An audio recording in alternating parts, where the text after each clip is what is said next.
Hello Aquarius, thank you for joining me for your weekly forecast for week commencing the 8th of October for the Sun or the Ascendant.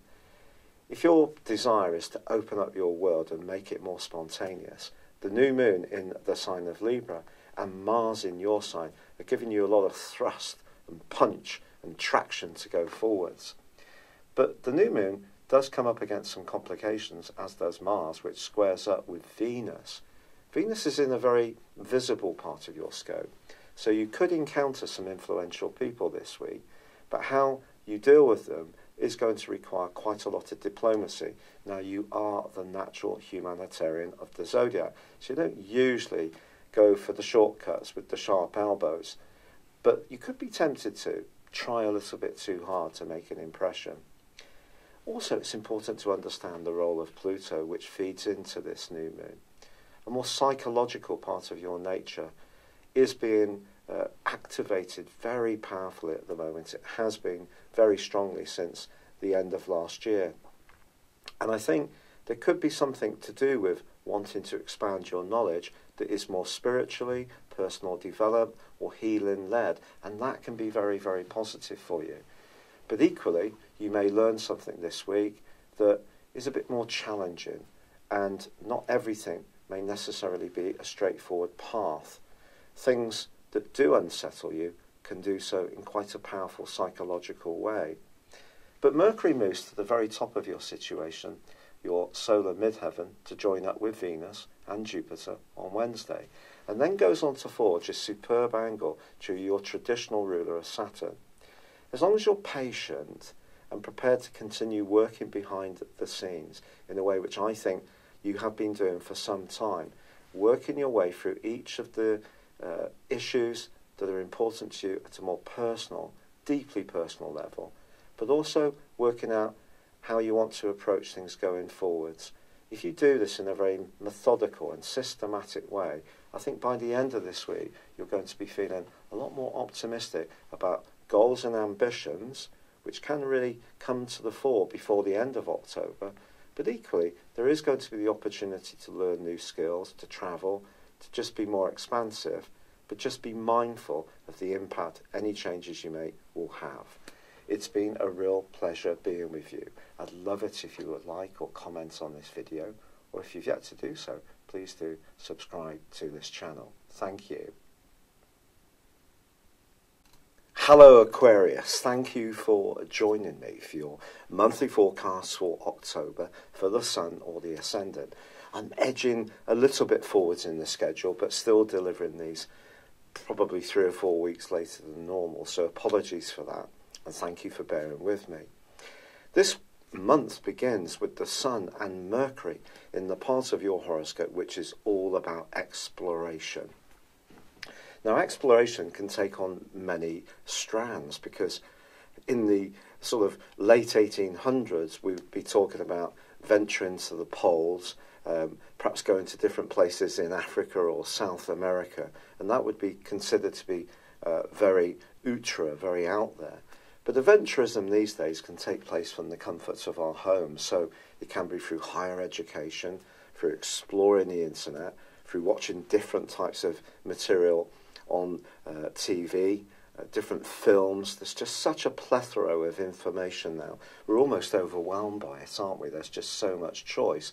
But I actually think you can thrive on that information this month if it helps you to feel more liberated and to bring greater spontaneity and stimulation to your world. And stimulation is something that you have a real appreciation for, because of course you're an air sign, and the Sun in Libra, also an air sign, feeds that triplicity of air. So you could find yourself having some inspired conversations, thinking about learning a foreign language, or applying for a higher education course, or doing some professional training, or travelling.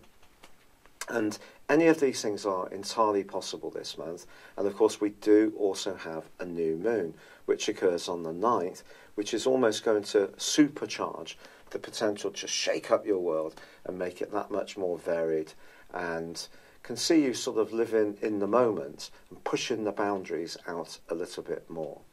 Now, one of the interesting things about being an Aquarius is that it's a fixed zodiac sign.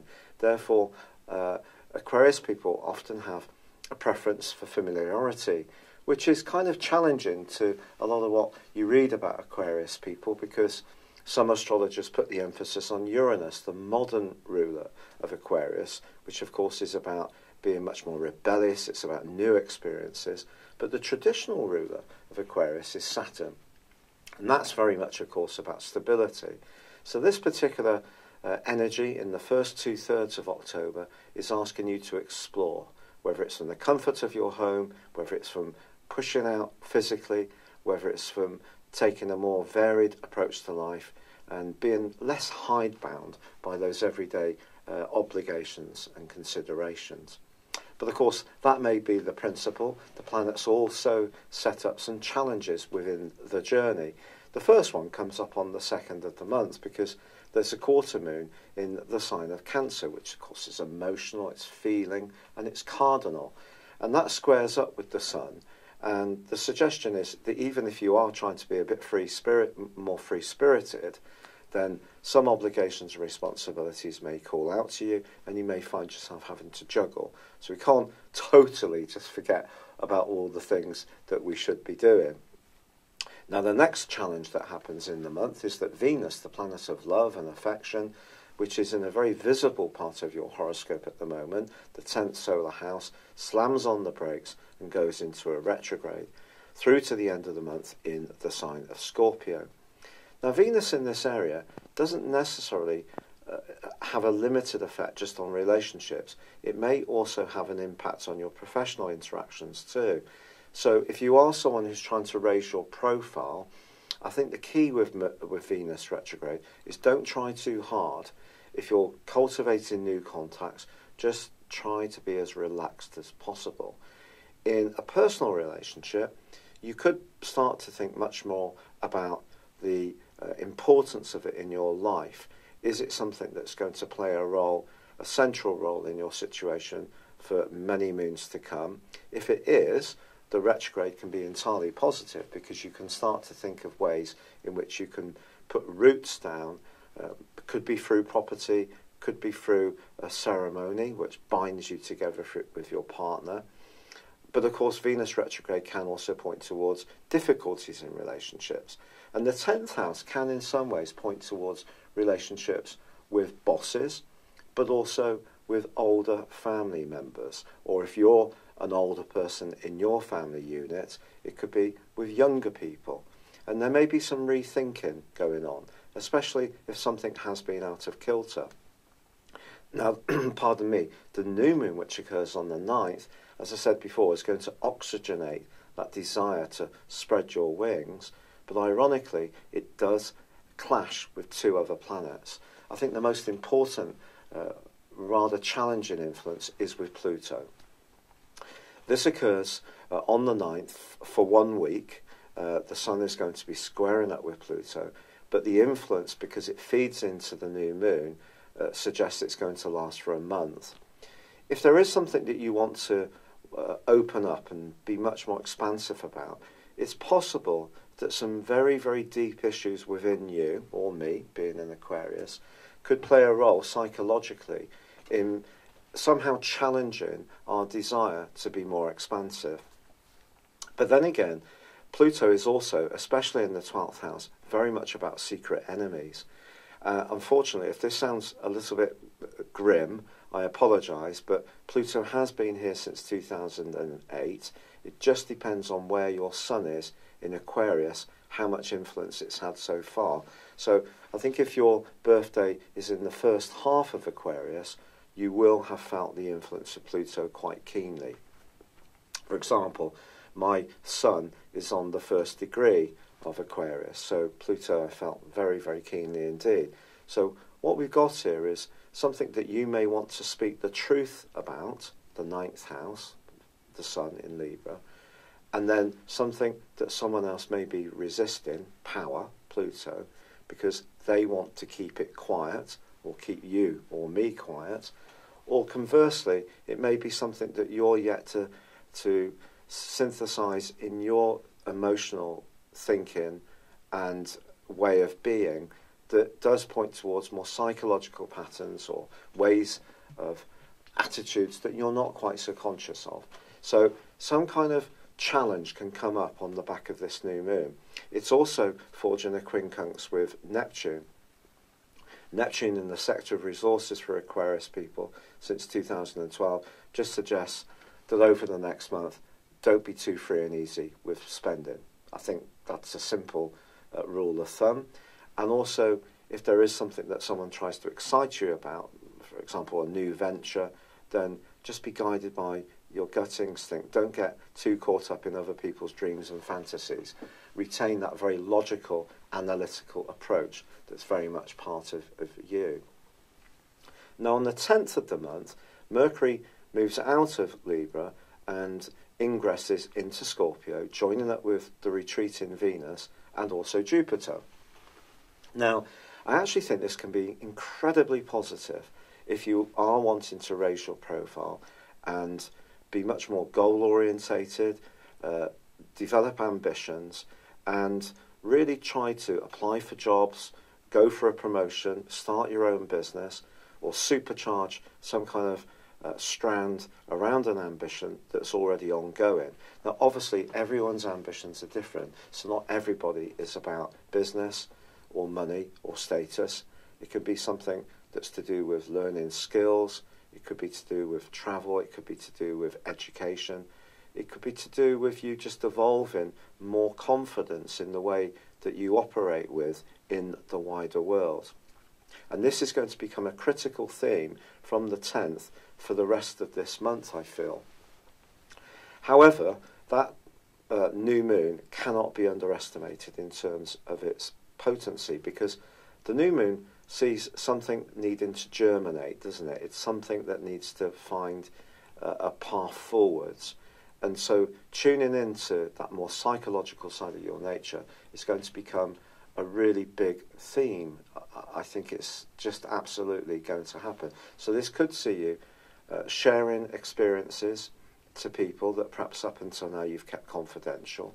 It could mean that you're going to explore your psyche, perhaps through reading more, or perhaps talking to someone who's a trusted professional, a counsellor, for example, so that it informs you more of what makes you tick and, crucially, helps you to understand your relationships with other people more. But from this comes this much more ambitious thrust, because the Sun moves on the 23rd into Scorpio, and it's going to meet up with the retreating Venus. And so we have a few days of a period where you could have a fantastic impact on someone influential that you encounter. This could be through some kind of proposition that you put together.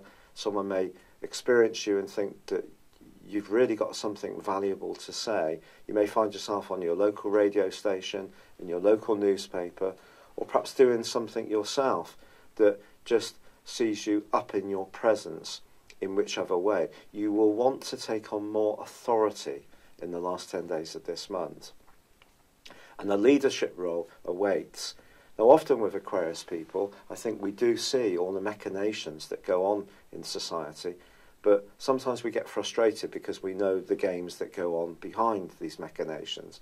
But you may find yourself saying, well, look, someone has to take a lead. So your career, your job role, something can come into focus sharply. But the crucial thing here as Aquarius is that both the Sun and Venus in that conjunction go opposite Uranus, your modern ruler, which has been shaking up your home and emotional sector ever since mid-May. And I think there is the potential for some of us to be sprung out of a role which isn't working for us. So some kind of responsibility or obligation that we've got which we're not enjoying, we may seek some liberation from it because it's just become too oppressive. Now, the crucial thing is that there's also a full moon which occurs on the 26th, and that is conjunct Uranus as well. So your emotions at that stage, mine as well, are going to see us being much more outspoken, I feel, about something that we feel deeply personal about. Could be to do with the family, could be to do with something in our home environment that we might suddenly want to shake up and change. So something can change the status quo over our role in life for good or for a more challenging reason. It just depends on your unique circumstances. But crossing the axis of this opposition is the North Node, the Dragon's Head in Leo, which ever since May the 10th, 2017, has been emphasising relationships. And in fact, the incredible thing for me is that immediately the North Node, which has a kind of Jupiterian influence, entered into Leo.